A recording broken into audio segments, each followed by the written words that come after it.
Hi, darling. Are you ready? Shall we introduce the show? Yeah, okay, you ready? And it is hello and welcome to Pet Talk with me, Anna, and what's your name? What's your name? Do you remember? We have to say your name now. That's it. Well done, Teddy. Very good. I think Teddy was misunderstanding my hand gesture as an offer of a TREAT instead of a your turn to speak. Okay, great. So it's Pet Talk with me, Anna, and Teddy. Who's our guest? Can you remember we were talking about? That's right. It is Caroline Griffith. Hello, Caroline, Hello. and welcome. Oh, you two are too cute. Well, I think we reserve the cute for Teddy. Can we do like a little hand gesture? Nobody will know, of course, but a little hand gesture where you say, Teddy, would you prefer to eat fresh food or processed food? Fresh? Yes, Processed? No. yes, and I think you know what this dog would tell you. That's exactly what he prefers. You wouldn't need Uh, to train him. He'd just be there anyway. he would be there, and I think you know something.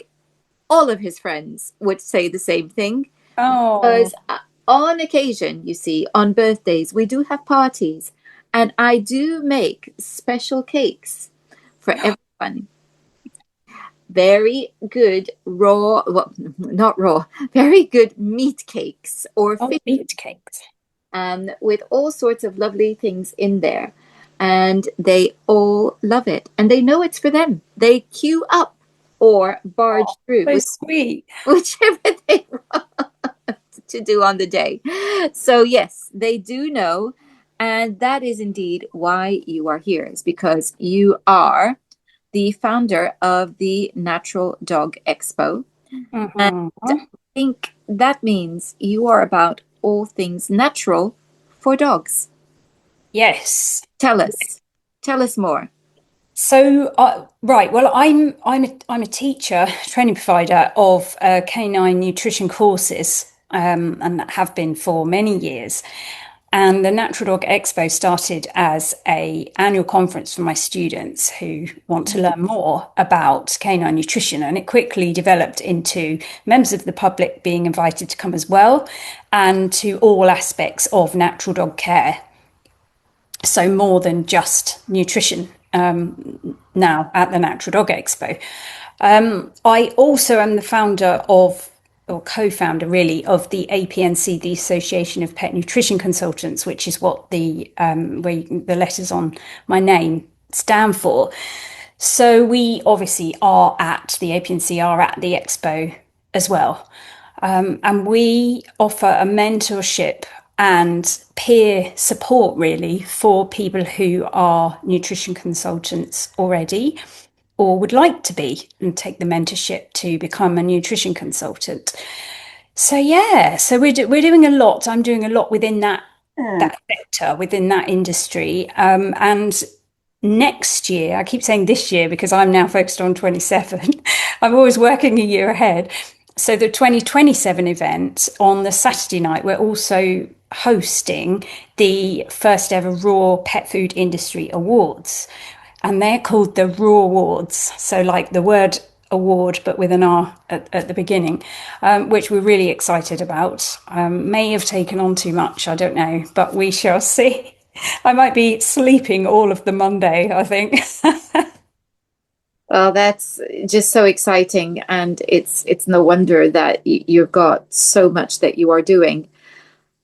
Just it the thought that you know you're teaching people about canine nutrition Hmm. is a wonderful thing in itself because it seems so many people so few people know about canine nutrition. So where would we begin? So imagine that you're teaching a course to just lay people who happen to have dogs in their lives. Where would we begin? Well, I think it's really with an understanding that all of us do have deep within us that a fresh whole food diet is better even for us than a consistent processed food diet. Obviously, we know that. We know that our doctors are encouraging us to eat more fresh food, and it went from the government recommended 5 a day up to, I'm sure it went up to something like 10 or 12. I mean, they go in the media, these things, and then they're quickly forgotten. But they're effectively, the vets are the only health professionals still talking about a diet of processed food. And I think, to be honest, within the general pet guardian community, there's a lack of understanding at just how processed these foods are that they're buying. Whether it's because they haven't even thought about it, or whether it's because they have, but it seems too daunting to do anything else. Whatever the reason might be, we know deep down that fresh whole foods sustain us and help us to thrive rather than survive. And so we ought to really be considering putting that thought process into how we feed all of our pets, not just our dogs, you know. So if we have, say, like, who hasn't had a pet hamster and given them a grape and loved seeing them take that grape apart, like a whole food, whereas if we gave them their sort of dry mix, they're not going to have fun in the same way with that food. So a lot of how we're feeding our dogs, it doesn't even match sort of who they truly are as a being, as a creature either. And by that, I don't mean we should be feeding them loads of, you know, raw meaty bones where they're pulling off the meat every day, but that should be really something that we're aiming for as a kind of end goal. And we start by just introducing some fresh foods to the dog's diet. And then we build up to perhaps feeding them fresh cooked if raw is too much for us. And then we might go on to looking at raw, and we might feed raw in the way that we introduce raw meaty bones. So I think there's kind of a way through this to navigate through. And it is much easier than you think.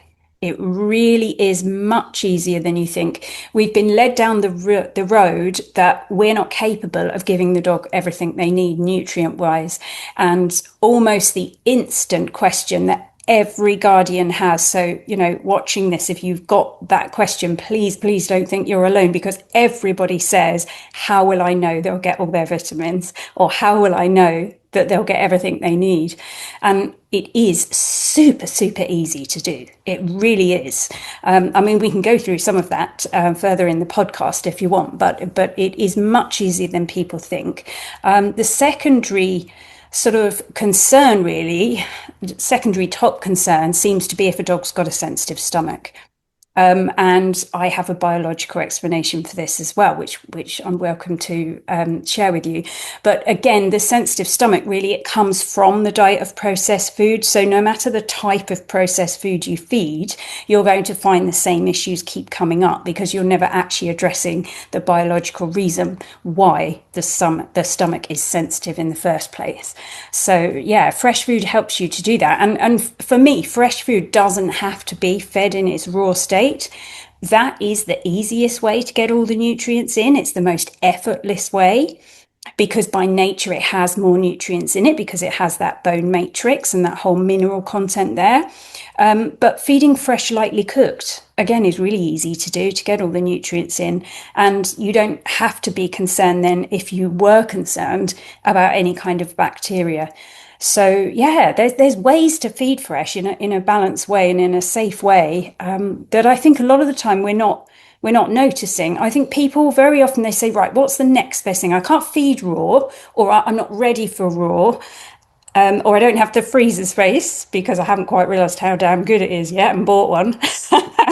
So yeah, that tends to happen. Once you get in, that new freezer will be there. So they'll say this. I've forgotten my line of thread now. What was I saying at the beginning of that? You were talking about how easy it is and how we can make that transition gradually from lightly cooked into raw. Yes. Yes, I was talking about the next best thing. So we say, like, what's the next best thing to raw if we feel we can't do raw for any reason? And we go straight to what's the next best processed. We completely miss out this really lovely way of feeding them that is just cooked fresh whole foods. It's so interesting how our perception just takes that big leap over that and goes straight to the shelf stable. I think that the problem is that in people's minds, there's human food and there's dog food. And Mm-hmm. we've been conditioned to believe that there has to be a difference between the two. And yet it's only maybe two, three generations ago that dogs were being fed scraps from the table Yeah. and actually were not unhealthy. Whereas we're in a situation now where the life expectancy of dogs is actually going down. Mm. So something is wrong, and we can look at the chemicals we're putting into them as flea treatments and, tick treatments. We can look at that. We can also look at the excessive use of, in many people's minds, vaccines, because it wasn't long ago that DEFRA was recommending that vaccines were only needed every 3 years, and yet people were having them every year. So we can look at that, but fundamentally, they're eating ultra processed foods. And it feels to me when I'm looking at, if I was to be looking at a box of kibble, how is that different to a box of cereal for my breakfast? They're both ultra processed. We can kid ourselves in thinking that there are different grades of kibble because some of them have got blueberries and all the rest of it in there. Yeah. Yeah. And in the same way that we can look at a box of cereal and kid ourselves into thinking, well, there's no sugar in this one, so that's okay. But actually, it's still an ultra processed food. I think this is why you're coming back to fresh. And so we do need to have that. We've lost the confidence, I think, to feed ourselves, let alone our dogs. So what does beyond it being a real food that you would recognize instead of ultra processed, if we're looking at a balanced diet for dogs, what are we looking at? Because some people go the whole hog and say only meat. They don't need any vegetables. It's true. Others will say, well, it's anything that they would eat, that they would find if they were living on their own. So that might include berries, etc. So where do you stand? Because there's conflicting information. Okay, so I'm going to start at the ultimate way dogs eat, and that is eating raw meaty bones. Okay, so this fulfills their behavioral need, their emotional grounding needs. It fulfills their periodontal needs, which is inextricably linked to things like liver function, kidney function, all that sort of thing as well. So they will eat like that, but they will also have organs presented to them. And then if an individual dog, as an individual, depending on their environment, their emotional state, their behavior, stress or not stress, where they live in terms of, are they breathing in chemicals from a farm next door that sprays them? Are they not doing that? Like, thinking about all the things that make up that dog's life and could be entering the dog's body. You then think about, could I add a plant polyphenol which would support their body to detox that, or to have a better immunity towards something, or a better antioxidant level if whatever it is that's around them is aging them. So you're taking it all as an individual then and starting to pull in the really useful parts of plants that we know can be used as a kind of therapeutic food, if you like. And sometimes, and a lot of the time, this does happen if dogs are allowed to do this and they have the opportunity, they will self-select the plants they want anyway. So a new trend, a new really cool thing I think people are doing is creating, they're calling them sensory gardens, because it also does help with canine enrichment as well, for them to ground their emotions by going to these plants. But really, these sensory gardens are like herb gardens, and they're also able to self-select the different plant polyphenols that they might need at the time to either nourish their microbiome as a prebiotic fiber or to help them detox. So that's kind of like the ultimate way that we want to be feeding our dogs, so that they're actually choosing what it is that they need, whilst being able to rip and tear and gnaw at raw meaty bones and having the organ content that is going to benefit them in terms of, like, say, liver for vitamin D, for instance, or liver for vitamin A that they might not get in another way. Now, mostly because we live in the world we live in, they will also need a much higher amount of omega-3. So they will need fish given to them in some way. So whether that's as whole raw, whether that's as even tinned in spring water, only really spring water, you can't get away with any other base that you would buy that's filling the tin, but you can really even just use that tin if you really need to. So that would be another thing that's started to be added because they live with us and because of how the earth is now and how pollution is now. So then you're sort of going back, okay, you don't want to give raw meaty bones. So then you're looking at a blended version of the raw meaty bones. And for ease of things, companies make something called an 80-10-10, and they put the offal in there for you, the organ, like I mentioned, the liver. They blend raw meaty bones, essentially. So you're getting an 80-10-10 with a certain amount of bone content of 10%, which is about right for most dogs. And you can play around with it, and you can play around with brands until you get something that suits your dog's level of need for bone. Some dogs, they actually benefit better from a slightly higher amount, some slightly less. So, you can just play around with those brands until you get that right.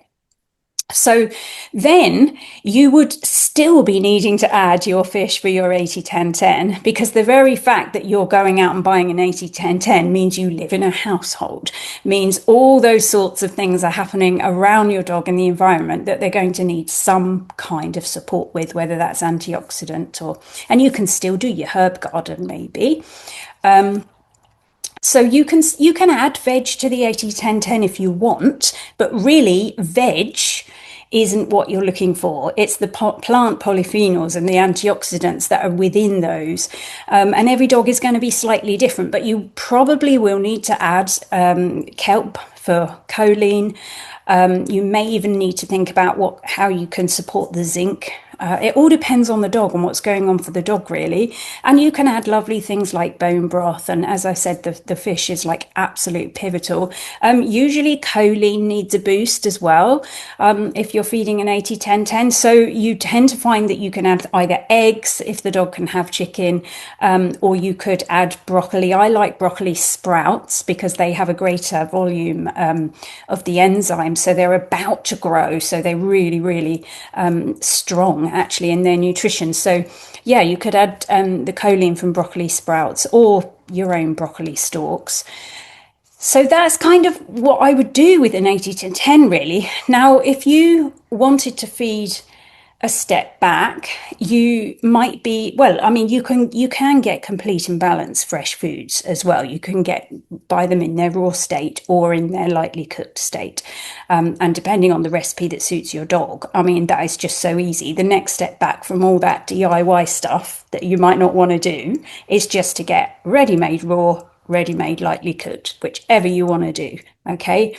And just choosing a recipe that suits you. Now, when I do formulations, I very often don't use veg. If the company will allow that, and if the costing behind the product and the manufacture of the product doesn't allow fillers, is happy without fillers, then I'm like, yay, we can just put powders in.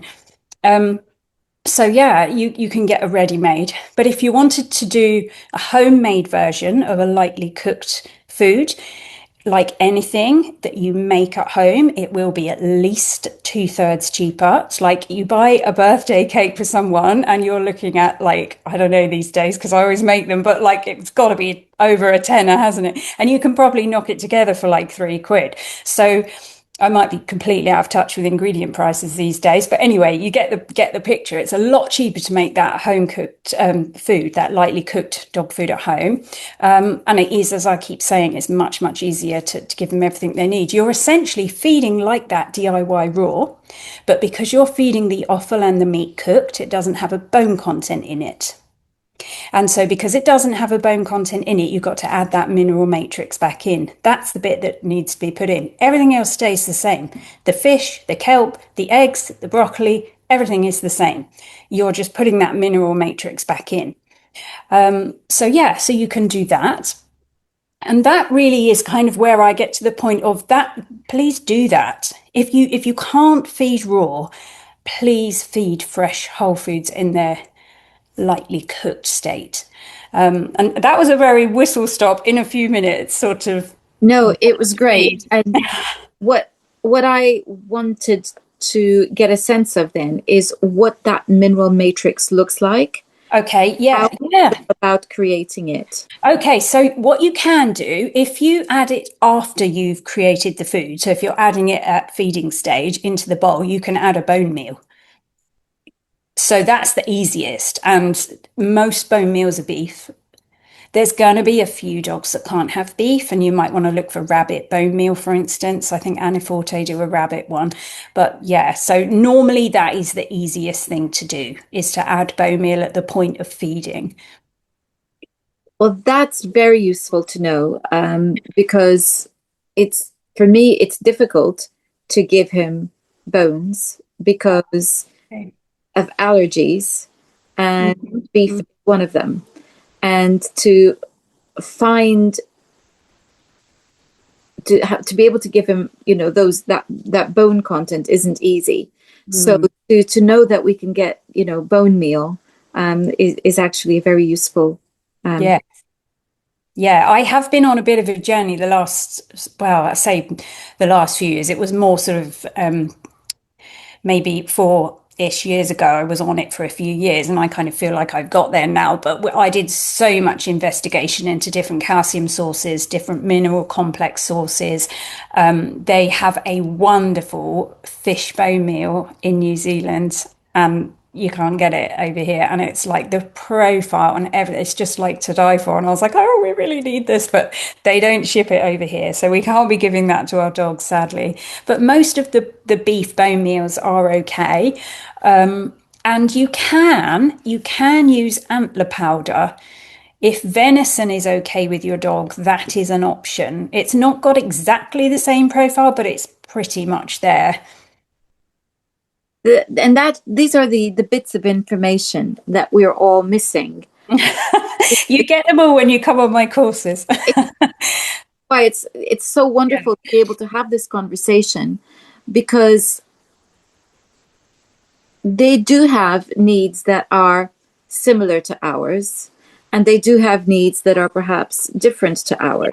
Yeah. But as I've got a dog with allergies, my journey into what to feed him started a long time ago. And it's interesting to go through that and to understand that actually we're not that different. I think that's what I was getting at, is that although there are differences, I'm being pestered by a fly. Forgive me, everyone. So although there are differences, what has surprised me is to discover that actually they're not that big.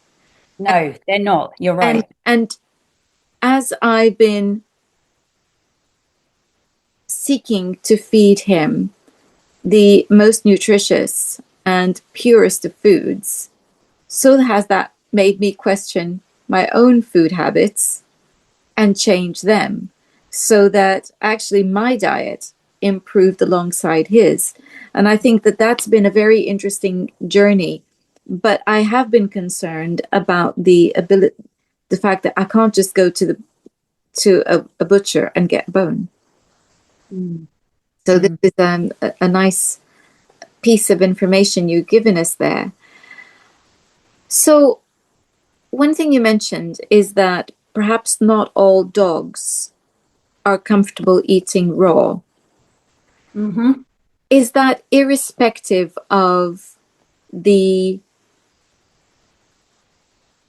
type of food that they might be eating, or is it specifically because their guts are not quite as balanced as they should be because they're lacking something, or because the diet they're eating is too processed? So you mean like then it becomes a result that they can't cope with raw? So it could be any of those things, all of those things. They have a relatively short lifespan compared to us. So the way that we have bred them, the way that they have evolved it just in front of us, even just in my lifetime, dogs have changed. And, you know, I don't think, just as you were saying at the beginning, that they're even born as healthy as historically they were. So what we're dealing with is a dog that isn't, that their vital life force flow is depleted for whatever reason. And yes, they probably have microbiome issues. Yes, they have things they're dealing with. Their liver has more to deal with than it's ever done before. You could even make the argument they might even need more vitamin C than they did in the past. And so is their body evolved enough to produce enough of this vitamin C for the level of pollution that we're dealing with now? So there's so many different factors that make up why it is a dog might be under par and just not thriving.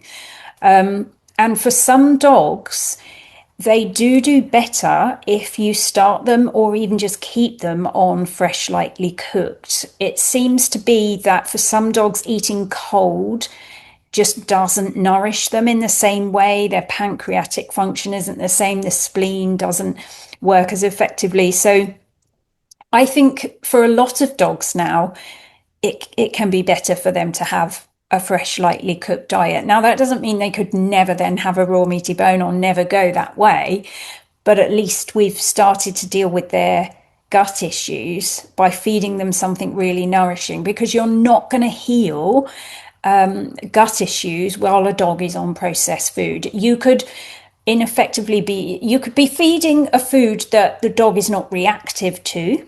So it could appear that everything's fine, but a lot goes on behind the scenes that we can't see. And then we only really know about it when there's an external symptom. So there might be red inflamed skin, there might be anal gland issues, there might be loose stools, whatever might start to happen. And we think that it happened that day. But actually, for months and months beforehand, that gut was really quite degenerative, or the biome was becoming much less diverse, for instance. So things can happen quite a while back in your dog's history. Even it could be that sort of the annual vaccination happened, and then it could be even 9 months later that is still affecting, and at the time affected, but then is still affecting on a chronic subtle level what's going on in the gut and the renewal of the gut lining, for instance. So all sorts of things can happen to our dogs. Even a stressful experience could influence their biome. I'm sure there's a study that shows that within half an hour of a stressful experience, the gut microbiome changes so much that it can take weeks to get back to the balance that it was at before. So if then within those weeks after a stressful experience, the dog has another stressful experience, or the dog eat something strange out the bin, or it is given a different processed food, or that something happens in some way, or they have antibiotics, or they have other veterinary intervention, or you change the cleaner in your house and that's really super antimicrobial and kills off everything, and suddenly your dog's diversity is plummeting even more. So there's so many different reasons that we wouldn't necessarily think are stacking up over time to suddenly then the body just can't cope anymore, and you get these loose stools, or you get the constipation, or you get the bilious sickness, where they bring up the bile, or as I said, you might get the anal gland issue. Like, there's so many different things that go wrong, or the red, itchy, inflamed skin. And we think that that's just that one time that that's come up, and we start to think, oh, what did he do yesterday, or maybe it was last week, but we would never go through and be like all the dominoes that have happened beforehand. And when you work with a nutrition consultant, they're listening for those, you see. They're building up a picture of how this has possibly got to the stage it's got to. Now, that doesn't necessarily mean that they would completely change how you would work with that issue, but it gives them a great understanding and gives them tips and hints that they can provide the guardian with to hopefully ensure that it doesn't happen again. Are there any no-go foods? Are there any foods that fresh, or we already know processed is not a good, ultra processed is not a good idea. But in terms of fruit and vegetables, of course, we know, raisins, we know about chocolates, we know the danger foods like that. But in terms of normal everyday foods, what do we need to avoid? Well, anything grain-based, really. So rice is a big one that we would choose to give them, saying it's bland. I mean, just think about that for a minute. Bland means no spicy. That's all it means. If you went into, I don't know, Chinese or something and said, I want a really bland egg fried rice or whatever, like you would just get one with no spice. You don't need bland. What you need is you don't need no spice, because we don't feed spices to our dogs anyway. What you need is a food that's going to regenerate their gut system and regenerate that biome, which white rice does entirely the opposite. So what you're actually putting in when you feed white rice to a poorly dog is sugars that will support the bad bacteria that cause the issue in the first place. So it's anything but bland, really. It's actually feeding the bacteria you don't want to see. So it's really interesting how like our minds work, and we try to we don't realize that we're humanizing our dog in that way. Now, if you want to do cooked chicken, just do cooked chicken. Just don't put the rice with it. Let's not feed those bacterias. So that would be one tip. I mean, there aren't really many foods that are going to be, it's going to cause a biochemical reaction that would really, really harm your dog. Okay. Most of them we probably know about anyway. Some of them you just mentioned. There's certain types of nuts as well. But you can kind of Google and find those. They're kind of pretty easy to find. I think the misunderstanding ones are the ones that worry me more, like what I was just saying about the rice. But most of the fruits and veggies and things, we wouldn't, like, there's no reason to give them unless there is a compound or a polyphenol in that plant or in that fruit or veg that your dog needs for a specific reason. Or there might be a prebiotic fiber that your dog needs for a specific reason, like chicory root is fantastic, for instance. The herb thyme, the herb oregano, garlic actually it's a misconception that garlic shouldn't be given to dogs, because it's actually a really powerful prebiotic and also attacks the bad bacteria. So it's really good for building the canine microbiome in the appropriate doses. You don't want to be giving loads and loads of garlic, but appropriate to the dog's size is fine. So there's I don't think that there's many things that we shouldn't be giving and that we would be wary of, but really there's no need for them. And money's tight. Don't be spending money on stuff you don't need to give the dog. Do you see what I mean? I love the sensory garden, and I can tell you that left to his own devices on my allotment, Teddy would help himself to my strawberries. That's cool. Yeah, strawberries, blueberries, anything but raspberries in the berry department. So he is a connoisseur of berries. He likes them. Yeah. Is that okay? Because of course, yeah. I mean, these have, I mean, normally dogs wouldn't eat things unless, like that kind of thing, where they've gone off and self-selected. They wouldn't eat it if it wasn't good for them as such, or it wasn't beneficial for them as such. It does depend on the dog and stuff that's going on with them, because some dogs, they almost, it's like they just want to eat, and it's like they're grounding while they're eating almost as well, because dogs get a lot of emotional charge that we don't often notice. And if they don't have an avenue to release that, sometimes they can go and start, like, say, chewing the crab apples in the garden or chewing the pears that have fallen off your tree, like, to excess, because they don't really obviously understand in that way, and they're grounding, and it becomes like an enrichment for them. So there can be reasons why they would want these things. But generally speaking, especially if he's not choosing the raspberries, but he's going for the strawberries and the blueberries, I would say that there's antioxidant compounds in there that he's after, that he's aware are there, and Yeah. can support his biome. It's interesting you were talking about what you said there about, the need to chew and the grounding you're talking about, because that's a compulsive eating behavior that you're describing. And of It course, kind of is, yeah. it's the exact Yeah. thing, that compulsive eating that we do when we're emotionally not well. So I've got another question for you, because many dogs eat grass. And there's a lot of stuff on social media about this being a terribly dangerous thing or a bad sign.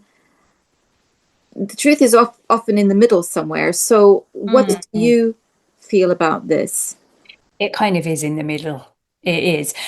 I would be seeing it as a symptom that something isn't 100% right, but I wouldn't be panicking. I really wouldn't be panicking about it, unless, of course, there's all sorts of glycophosphates or whatever else has been put on the grass, which you don't know these days, where this stuff is coming from. So, yeah, I wouldn't be panicking too much. It would act a little bit as a prebiotic fiber, and it might be that it's giving their stomach acid, if they've got an excess amount at that period, something to kind of have in its container to then be sick. But it is a symptom that we ought to keep an eye on. Yeah, but it's not like a panicky thing. You mentioned stomach acid, and I have read that, they can sometimes throw up in the morning when they're hungry. That bile can come up when they're hungry, if they're really hungry. So again, is that true? And if that's true, then why would it happen? So this is because there will be an imbalance with the pancreas, maybe the spleen. There could be other issues happening as well. Usually then a knock-on effect would be the biome, or it could have been the other way round. I would be changing feeding times initially to help manage the situation, and then looking at the bigger picture with the dog, really. And sometimes, a lot of the time, if the dog is already on a good diet and there's not a lot to tweak, because this even happens with dogs that are eating fresh raw, I would get them to an acupuncturist, see what's going on an energetic level, and have a look at that pancreas and spleen, and see what's going on. To me, that's not an ailment in its own right. It's an indication, just like eating grass is, that something else is going on inside. So yes, you can find ways to manage it, or you might change the food and it stops for a little while, but you haven't actually dealt with why it was there in the first place. And that will manifest in other ways if it's not dealt with. Wow. I am so grateful to you for joining us today.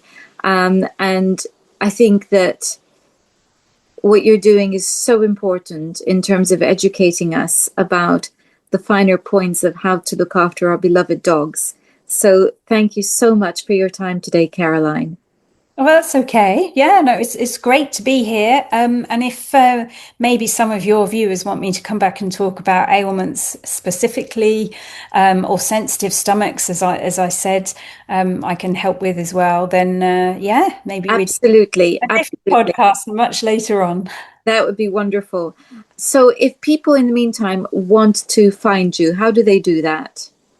Well, you can find me on the APNC website. If you go through to the different consultants, you'll find myself, and you can click through to my website and have a look at my courses as well. If you've got a pen and you can write it quickly, the course website for the canine nutrition courses is Canine Holistic Science Academy.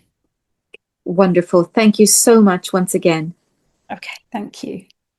And thank you all for watching. You are going to find those links in the description box, along with my own Substack, in which occasionally you are going to find the stories of Mummy and Teddy's adventures.